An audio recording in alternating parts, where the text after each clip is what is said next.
Hey all, Bree from the No Guilt Mom podcast, and I have got a gift for you this holiday season. If you love the No Guilt Mom podcast, and I mean love the No Guilt Mom podcast, then tell us about it. Leave us a review, and you can be entered to win a No Guilt Mom gift card. All you have to do is leave a review, take a screenshot, and then simply go to noguiltmom.com/review to enter our giveaway for a free No Guilt Mom gift card, simply for telling us what you think about the podcast. It is amazing. But don't delay. Get right on this, as we're going to be giving away that No Guilt Mom gift card on December 21st. So get right on over and visit noguiltmom.com/review. Welcome to the No Guilt Mom podcast. I am your host, Joanne Crone, joined here by co-host, Bree Tucker. Hello, everybody. It is the Variety Hour. Hello, my baby. Hello, my darling. Hello, my ragtime We gal. do old jazz standards. We break it down for you. I got jazz hands. We mimic everything we saw in the Muppet Show as kids. Spirit fingers. Da, da, da, da. Yes. Do you remember those old variety shows with, like, I know Sonny and Cher had one. I didn't watch that one, but I did watch Laugh-In, like reruns of Laugh-In. Okay, I know Laugh-In? of all of them. I don't remember watching any of them live, other than I did watch The Muppet Show. I loved The Muppet Show. The Muppet Show was good. Mana, mana. Yes, it has my favorite joke in the entire world on The Muppet Show. Oh, what do you call a cross between an elephant and a rhino? I don't know. What do you call it? Elephino. Oh, that's a good one. It's my favorite. It's so sophomoric and it's funny.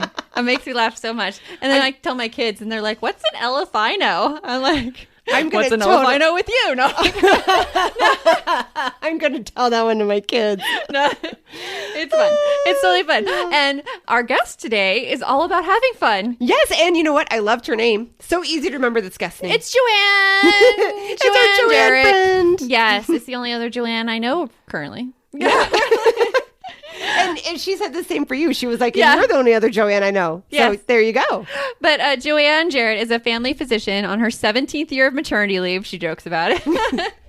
She is the host of the Fancy Free podcast, which I was a guest on a few months ago, and the creator of Shelfies, a line of cozy women's loungewear with built-in shelf bras. She has 2 daughters, ages 15 and 17, and she helps women feel less alone in their imperfections and forge connection through vulnerability and humor. We hope you enjoy our interview with the other Joanne.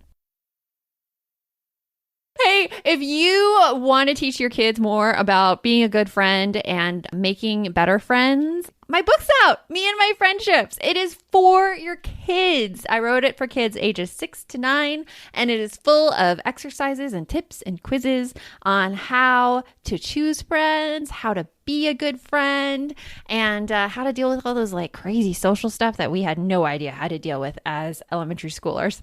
So go find Me and My Friendships. You can get it on Amazon or wherever books are sold. You want mom life to be easier.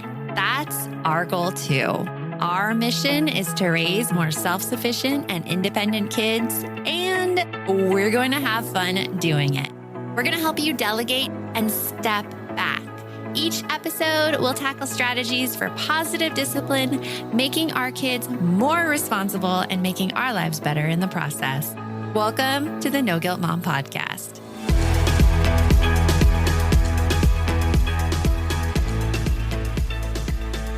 Welcome, Joanne. It's really weird to say that, actually. You're the first other Joanne we've had on the podcast, but welcome, Joanne, to the No Guilt Mom podcast. We're so happy to have you here. Thank you, Bree and Joanne. It's so much fun to be with you. Doesn't it feel like there's like that skit that's like everyone has the same name? This is my brother Daryl. Doctor. That's what- Doctor. Thank you, On Joanne. airplane. Thank you, Joanne. Man, you guys go to Joanne. doctor, and I go to this is Daryl's, my other brother Daryl. I know that one too. I know the Daryl one as well. I'm Joanne. This is my friend Joanne. This is my other friend Joanne. Exactly. Oh my I love gosh. it. Okay, so I have to joke about that slightly. So not quite Joanne, but I am like the friend that collects everybody with J's. And She is Brienne, though. That is her full name. I am Brienne, but I go by Bree. But the funny thing is, like, all my good friends are all, I have Joanne, Jen, Jenna, Mhm. and Jess. And it's so funny. Oh my gosh. How do you keep track of it? I know my boyfriend Miguel tries to keep him straight. And he's always like, well, at first he was having a really hard time. And I'm like, it's okay. Just start with the J. Just go with the just sound and I'll finish it for you. Yes. That works out really well. That's so cute. So tell us a little bit about you and your story. Yeah, well, I am a family physician by training, but I like to say I'm on my 17th year of maternity leave because it sounds a whole lot better than I quit to raise my kids. I used to say I'm retired, but I think that actually conjures up a mental image that isn't accurate. So I'm not really retired. I'm just on maternity leave. I'll probably never go back. My husband and I are raising 2 teenage daughters. Our daughters are 15 and 17. 3 years ago, we moved from the suburbs of Reno, Nevada to rural Montana. So we're now living on a little, I guess you could call it a homestead or a hobby farm. We have cows and chickens and probably soon to be goats and raised bed garden, and we're city slickers. So we have no clue what we're doing, but we're like, well, we know how to learn, right? So we'll just learn as we go. And we hope that we're erring on the side of taking too good of care of our animals instead of not, we try real hard. In fact, my husband and I were in the hot tub this morning, and he was fiddling with something in the hot tub, and I'm like, shh, is that mooing? Do you hear mooing? And he's like, no, that's me. I'm like, okay, because I didn't think that was normal mooing, and we have to go check on our cows. Anyway, so we live outside of Frenchtown, Montana. I have a blog called the Cozy Clothes blog, which I started to chronicle my journey from doctor to stay-at-home mom to clothing line designer. And then out of that was birthed my podcast, Fancy Free Podcast. And I also have my loungewear line. So those are all the things. Oh, and I am a somewhat reluctant accidental dental assistant and office manager also, because I help my husband with his practice. That's a lot of things you have going on. Oh my gosh. I like to cram all kinds of hats on my head all the time. And, man. Okay, I have to ask, having teens moving from a city to a farm, how did they adjust? You guys, it was such a huge risk, but it was a family decision. We made sure that we lived close enough to the city of Missoula. We can basically get to Missoula in the same amount of time as it took us to get to our kids' pediatrician in Reno. We're just covering like 4 times as much ground. So we're good. The girls were in on the decision. Luckily we all agreed, but we did have to make some hard decisions along the way. They love their high school. It's actually a really highly rated high school here in Montana. And they're both doing things they never would have done before, but they're also doing things that are, familiar to them from their previous lives. So they're thriving. But thanks for asking, because it was terrifying. We moved with a bunch of extended family, which I think helps too. Oh, that's good. So they already had like that built-in network, and you had that built-in network. I was going to say, that's so awesome. Yeah. Oh my gosh. My parents lived with my sister in the next town over for the first year while they were building their house across the driveway from our house. So that's actually where I am right now. I'm above our barn, which is my project room, and it's attached to my parents' house where they live with my 2 aunts. Wow. That's like the one reason I would never move, because I don't want to leave my extended family, because I have some young nephews who are like 2.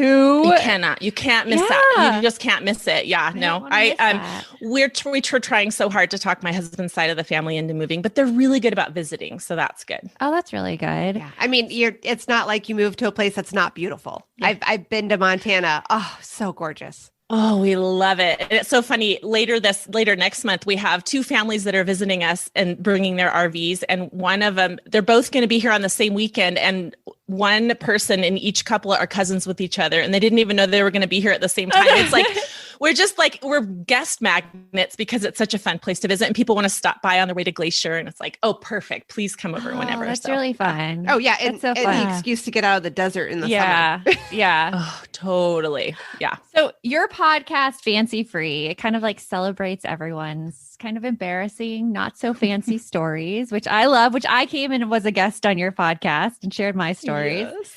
But you're all about, being honest and genuine and breaking down those walls. So how did you get started in this path and just wanting to know everyone's stories? Oh my gosh. Well, there are several things, but I'll try to keep it brief. The very most recent thing that happened to me is I got stuck in a dress at Dillard's. And I was so humiliated. So I gained a little weight after the move, and my mom said, "Hey, Dillard's is having a sale." And I hadn't been to the Missoula Dillard's yet. So I went hightailing it down there and started looking around, and I realized I was looking at stuff on the same rack where the shirt is that my mom was wearing. So I'm like, oh my gosh, I'm looking at the set. Like, I must have wandered from my department into my mom's department. Let me hang a hard right. So I hung a hard right, and I saw a really cute little dress that there's no way my mom would ever try on. It's short and it has a plunging V, and it's this cute little chiffony number. So I take it into the dressing room and I try it on, just like, when you're doing that non-committal thing, you're like, I'll just put it over my clothes. And then if I like it, kind of, then I'll do the whole thing. So I wedged it on over my tank and jeans, and then I couldn't get it off. And I was by myself. So I had to have the sales lady come in, and so I'm standing there with my arms above my head like an obedient toddler. And she's like gathering up the fabric and trying to get it up over my head. And then she goes, "That's as far as I can go because I have a hurt shoulder." So then I'm squatting down. Well, finally she gets me out of this dress. And afterwards I thought, oh, I got to ask her if I'm her first. And then I was like, no, I can't, because I can't handle the answer. I'm just going to get out of here. So but by the time I got in the car and got over to picking up my daughter, I was totally over the humiliation. I just thought it was so funny. So I was sharing the story with them. And when I got home, I wrote a story about it. And I got so many replies to that story that, oh yeah, that's totally happened to me. That's totally happened to me. And I thought, wait, why are we not sharing these stories? For one thing, like, I love to laugh. Who doesn't? Especially I like to laugh with somebody who's laughing at themselves, right? And secondly, it's like this favor that we do because we're lowering the bar. Because when people look at me from the outside, if they're seeing me on a good day, they just might be, foolish enough to think I have my act together. And they're comparing my outsides with their insides, and they know they don't have their act together. So they feel intimidated. Well, there's no need for that. We don't need to be feeling like that when we see each other. And so sharing these stories sort of helps chip through that. And I love it. So I just decided, okay, I have to have a place where we're telling each other these stories. So my podcast is it. That is awesome. We're hitting that time of year where my brain gets so overloaded in December that I look for anything to make life easier. And I have to say, Brie, that Green Chef is one of those services. Yes, Green Chef is there to take away the dreaded, oh my goodness, what are we going to eat for dinner tonight? You can eat clean all holiday long with over 80 weekly meal options each week, featuring things like quick and easy, protein-packed, calorie-smart, or my personal favorite, the keto options. And you don't have to lose track of healthy eating habits during the holidays, because every Green Chef customer gets a free session with one of their registered dietitians who can walk you through how to make clean eating work for you, which is very cool. And I have to say that I have been loving their recipes lately. They put things together I have never thought of. This week, we're trying the lemon basil caper pork with sauteed cauliflower, bell peppers, almonds, and feta cheese, my favorite. Their recipes make it so easy to support my wellness goals without skipping on flavor. For Green Chef's best deal of the year, get $250 off with code NGM250 at greenchef.com/NGM250. That's greenchef.com/NGM250. And don't forget to use that code NGM250 to get $250 off. Green Chef, the #1 meal kit for eating well.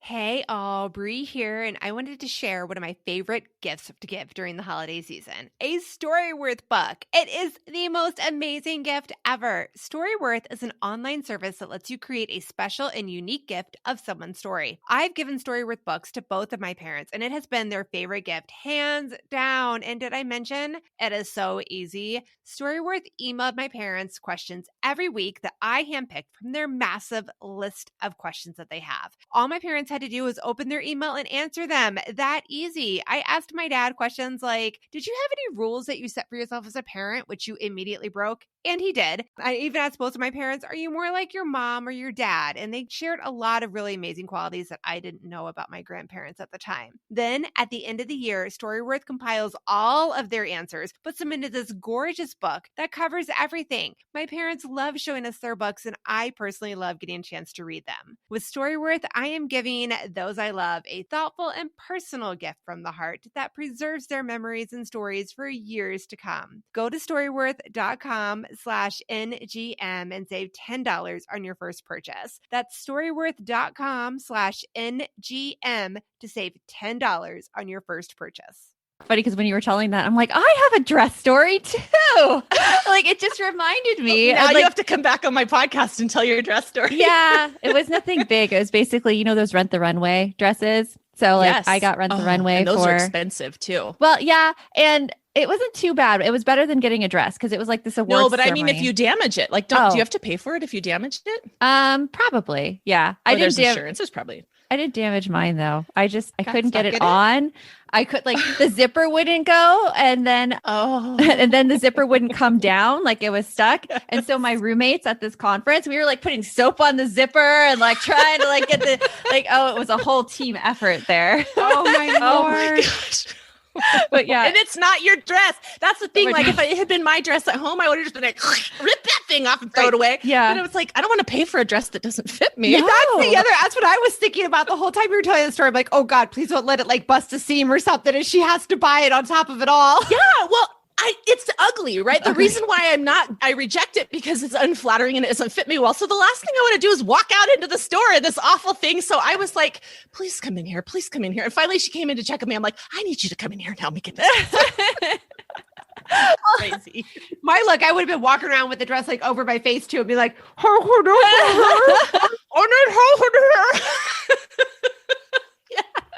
But it's like sharing those stories, I think, like, and as your point is, like, it just makes everyone connect with each other more. But in our society, a lot of times when we meet new friends, that side isn't shown right away. Absolutely not. So I have a couple of situations where these stories kind of came in handy to break down those barriers. And I'll kind of explain them to you because these are situations that I think that we can all manufacture in our lives. And it's so much fun. So when I had preschool kids, I was in MOPS. Do you guys know what MOPS is? No Yes. MOPS? Yep. Yeah. Moms of Okay. preschoolers. Yeah. So I was a little bit of an older mom because I'd worked as a doctor first and then I had my kids. So I walk into this MOPS meeting and it's a twice monthly meeting. And for the whole 2 semesters, you sit with the same people at the table. So you get to know them well. Well, I'm shy, and which I know I don't come off as shy, but I am. Like new social situations are really, really hard for me. And I just like grit and make myself do it because I know in the end it's going to be worth it, but it's very stressful. So I'm just getting ready to sit down at the yellow table where I'm assigned and I see all these other moms and, we start doing the small talk and chatting about, oh, what did you do before you had kids? And it comes up that I was like a physician or whatever. And I'm older and I don't know. I mean, I did my hair because like it's the first MOPS meeting, right? So we're all looking at each other like, dang, she's got it going on. And I started seeing like they were intimidated or impressed. And I'm like, oh, heck no, that is not going to work for me. I need help. Mothering is the hardest thing I've ever done in my life. And believe me, I've spent a month in trauma surgery working 36 on 12 off. This is harder. That's saying something. That is. Yeah.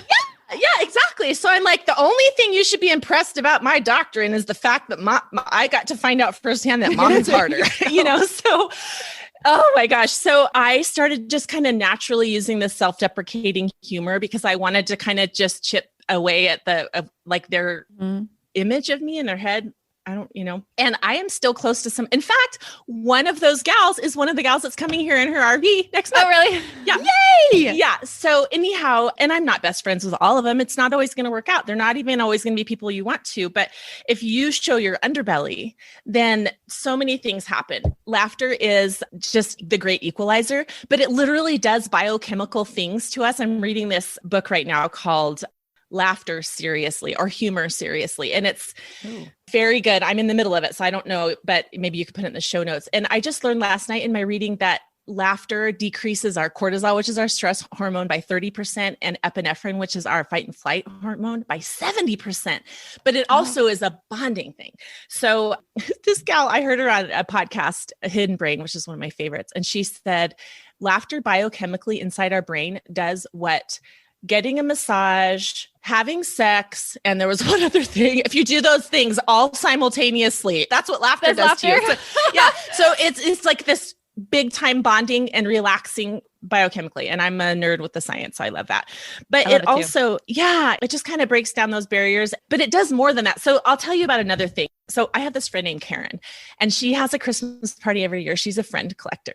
And so she has all these friends, a ton of friends, and we don't all know each other. So she brings us together at Christmas, and she always has like an icebreaker, and then it's an ornament gift exchange.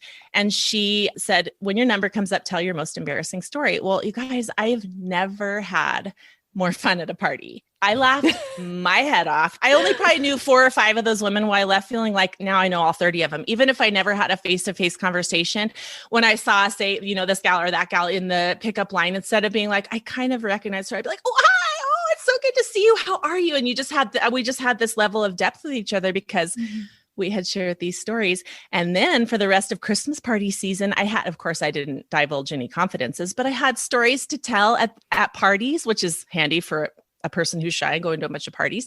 Yes. And it reminded the people I was talking to about their stories, and then they told their stories. And I've never had a laughier Christmas. It was just...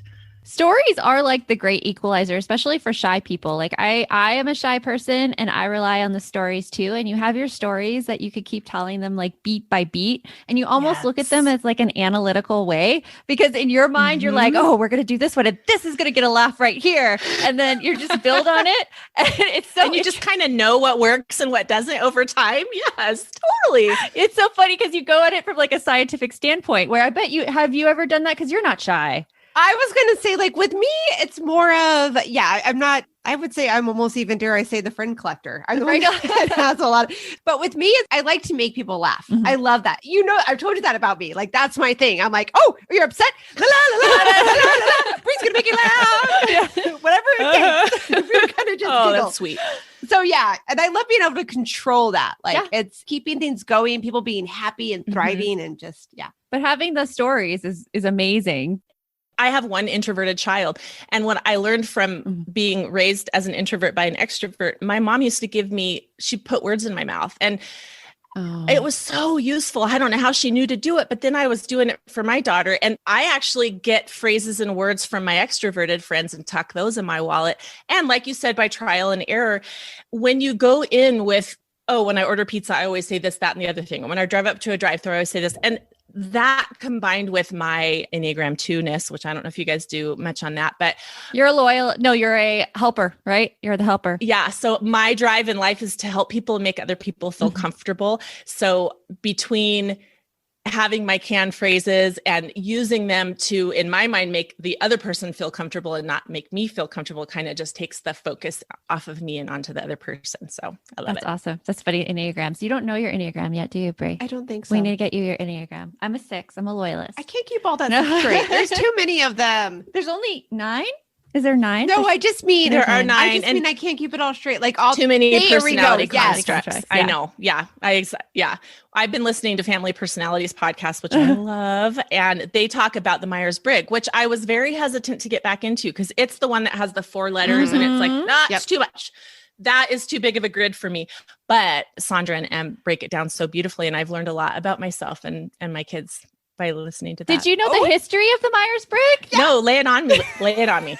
This message is sponsored by Greenlight. It is so hard to raise kids who know how to manage money. Bree, right now, my kids are all about earning money for presents. My daughter wants to get presents for all of her friends, and my son is doing a Secret Santa with his friends. Oh, I hear you. And if you're looking to raise kids that are financially responsible, we have got a lifesaver recommendation for you that you need to check out. It is Greenlight. Greenlight is a debit card and money app made for families that gives kids and teens an easy and fun way to gain financial literacy, all while giving parents peace of mind. You can send instant money transfers, automate allowance, and even keep an eye on kids' spending with real-time notifications. Meanwhile, your kids can begin their journey towards financial autonomy by learning how to save, invest, and spend wisely. So sign up for Greenlight today and get your first month free when you go to greenlight.com/NGM. That's greenlight.com/NGM to try Greenlight for free. Greenlight.com/NGM. My son is playing a game right now on his computer where he's a thief and the cops are after him. So I'm so excited about this new app, Give As We Grow, where instead of being the quote unquote bad guys, kids are practicing giving back. That is so cool, Joanne. I really wish that there was something like this when my kids were younger that got them excited about giving back to others and helped them build a better understanding of what it really means to volunteer. Give As We Grow is the first of its kind free educational mobile app for children ages 8 to 11 that teaches kids via fun, service-focused minigame quests to tap into their unique talents and interests to help others. And did you know that studies show that there is a biological connection between generosity and happiness, and that volunteering improves people's physical and mental health? I mean, kids who volunteer typically do better in school and are less likely to engage in risky behaviors. And that is something that I think we all want for our kids. Ready to spark a new movement in generosity? Find and download Give As We Grow for free in the App Store for Android and iOS. And for resources for the whole family, visit giveaswegrow.org. Okay, this is interesting. Okay, so I am obsessed with Adam Conover and Adam Ruins Everything. He even has his own podcast, Factually. I love it. I just love it. Anyway, in one of his episodes, he broke down personality tests, and the Myers-Briggs is actually written by a mother and a daughter who were magazine columnists. They didn't know anything.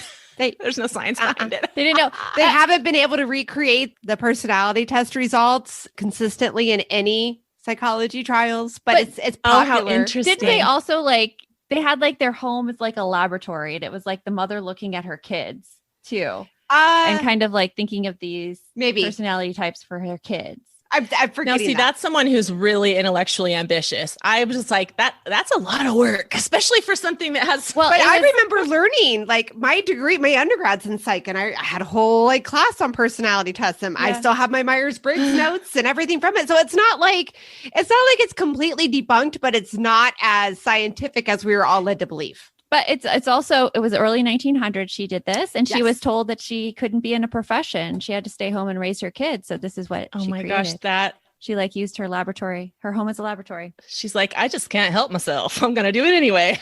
Well, yeah. Very interesting. It's so interesting. All these personality things, but communicating with different personalities and being a shy person and going into these situations where people might have their wall up, you have a few tricks to get through to people who might be a little guarded. Yes. All right. Well, the first trick is to just remember and understand how this can work for you. And also know that you don't have to be a funny person to make people laugh. I'm not a funny person. It's documented. I mean, diagnosis, not funny. That's just, it is what it is. I'm the straight person. My husband's the hilarious one. It's the way it is.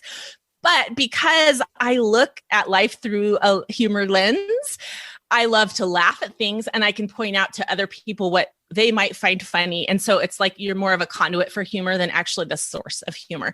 Life will bring you the material. All you have to do is look for it and then bravely share it. So my first trick, besides, the mindset, is to look at life through the lens of searching for these funny stories. So if you have something that happens to you that embarrasses you, you can spend the rest of the day in shame and anger and snapping at your loved ones, or you can lick your wounds for about 5 minutes and then see it from someone else's perspective and start to giggle, and then call a girlfriend and tell her, and now she's giggling, and now she's telling you something similar that happened to her.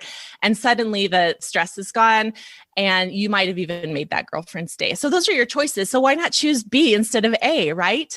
And if you're looking for those things in your life, then you're going to tolerate those embarrassing moments and those hard times better, because you're like, oh yeah, it's going to be a good story. If you put your underwear on the outside of your pants or some crazy thing like that, that's going to be a gift for somebody down the road, right? So number one is to understand the value. Number two is to be looking at your life through that lens. And I think that's such a good lesson to model for our kids, right? Because if we're laughing at ourselves all along the way, then maybe they won't take everything so seriously, and maybe they will understand how to break the ice with new situations too, and in ways that are giving and loving, because you're bringing humor to the situation. And then the last one is just do it. It's not always going to land, but are you really going to be worse off than you were when you both are looking at each other like, I'm not worthy. I cannot relate to her. If you tell her about the time that you had toilet paper hanging from the back of your pants at a swim meet, and that, actually happened to me, and it was there for, I swear, 3 hours before anybody had the nerve to tell me. Then maybe later, when she is having a really rough time, she can at least think back on that story and giggle.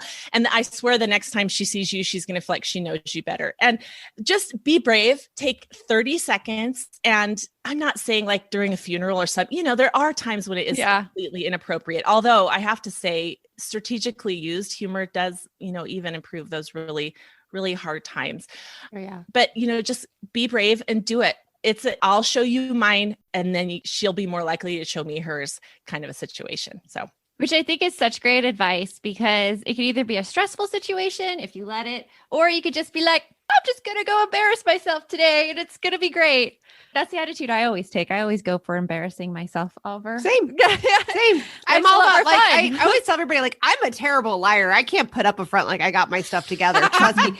And right. And like how you said before, it cracks me up whenever I do run into somebody and they're like, oh, well, you're so well put together. And I'm like, you're like, joke's on you. Let me give you a list of references. My makeup might be on, but let me show you the pigsty that is my car. Yeah. Let me give you a list of references that will tell you you are exactly. wrong, girl. Hot mess on wheels coming at you. Yeah, totally.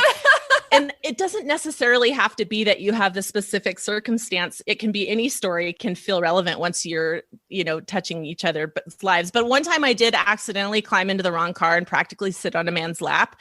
And then that very specific story came in handy when a teenager mistakenly tried to get in the back of my car. And then he went running off, like, so embarrassed and so in pain about it. I was able to leap out of the car and tell him the lap sitting story. And then we all had a good laugh, and it turned into this, fun moment, instead of him walking away with whatever his baggage was telling him that story meant about him, which was, I'm awful. I go where I'm not wanted, or whatever his anxiety was telling him that made that circumstance so hard for him.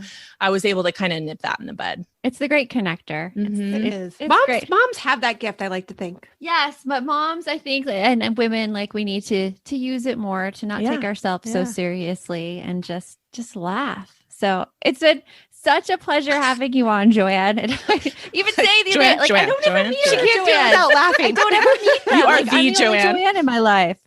I know, right? Oh my gosh. All the other Joannes are like in their 60s. But Joanne, I told you when I interviewed you that I had 4 Joannes on my gymnastics team. And because I was the oldest, I had the nickname Josephine the Plumber. And I mean, like, hard eye roll. Like, are you kidding me? You're going to call me that? But okay. It's so funny. It's so crazy. You are both my first Joannes. Yeah. Like, I didn't know any other Joannes. Amazing. I don't know. Well, it's been wonderful talking to you. Thank you so much for coming on. Oh, absolutely. You guys are so much fun. Thank you for having me. Thanks.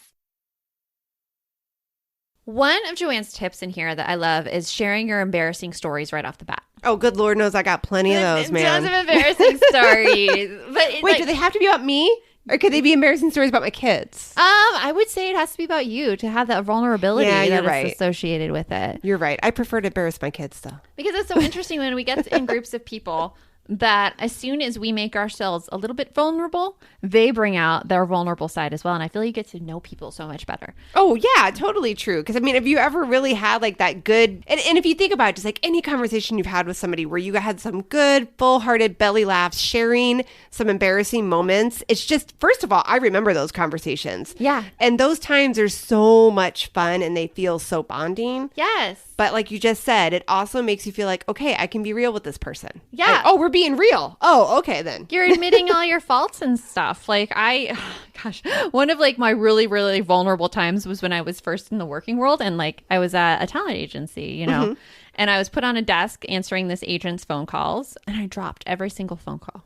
Everyone. I did not know how to. And these were like, at the time I thought, high-powered Hollywood people that I was just hanging up on. I think the agent called HR and wanted to get me thrown off the desk because I was so bad at it.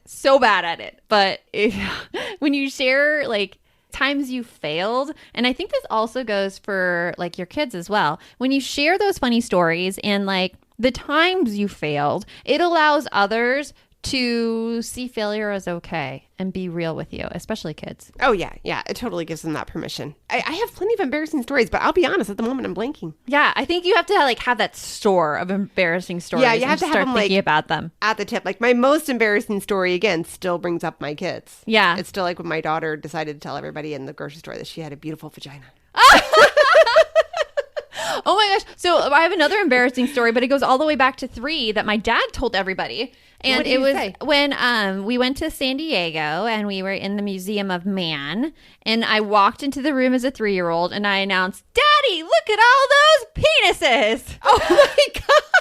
And he retold it to my son. And just the other night at dinner, my son like brought it up. And he's like, yeah, remember when you said that thing to embarrass Opa? And I'm like, I did. And then my son yells out to the kitchen, look at all those penises. And I'm like, thank you. Thank you so much. You're like the story that won't ever die. It won't the story ever that die. never dies because it goes on and on, my friend. It won't ever die. So find your embarrassing story, share it, and see what happens. Yes, and check out the Fancy Free podcast because it is quite a nice listen. It is fun. Yeah. So until next time, remember, the best mom's a happy mom. Take care of you. We'll talk to you later. Have a great day.